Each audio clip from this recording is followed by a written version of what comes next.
C'est un exercice qui se faisait rare depuis quelque temps au centre hospitalier et universitaire de Brazzaville, avec pour thème les innovations en biopathologie des cancers, actualités et applications en 2022. Cette conférence qui a rassemblé les jeunes et doyens du corps médical du CHU a été l'occasion de renouer avec cette pratique interne de recyclage de connaissances. Ce que nous venons de faire aujourd'hui, c'est une forme de renaissance.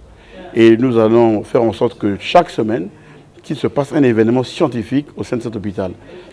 Ça veut dire quoi? Ça veut dire que le CHU doit redevenir le vivier là où il y a un commerce intellectuel. C'est l'endroit où on forme les jeunes, c'est l'endroit où on forme les médecins, c'est l'endroit où on forme les infirmiers. Parce qu'on ne peut pas concevoir qu'un CHU ne foisonne pas de ce genre d'activité.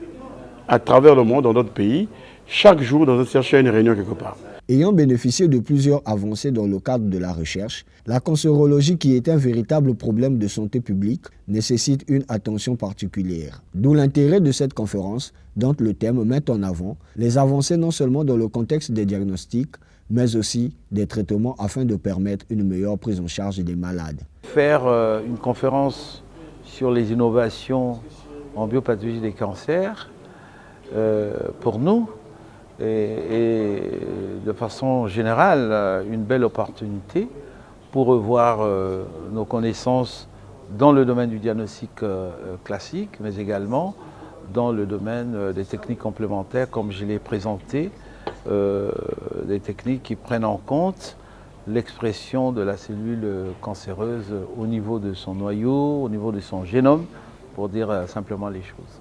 Les conférences de ce type permettent, vous l'avez entendu tout à l'heure, d'actualiser les connaissances.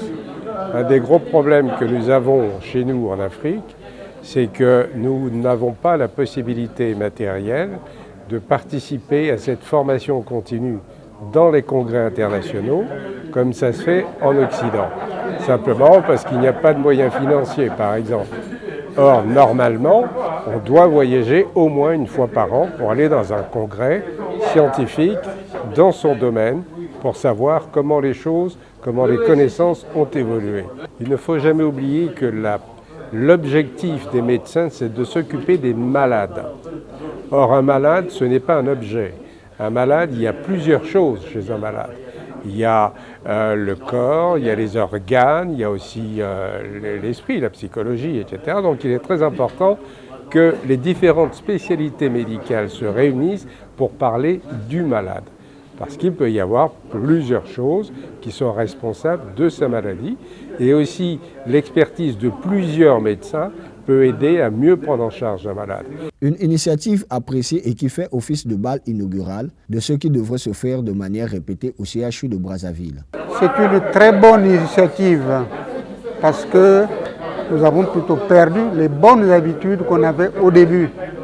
Au début, nous avions des réunions régulières et je crois que le moment est venu pour relancer cette pathologie-là, pour relancer cette manière de faire, afin que le CHU puisse revivre.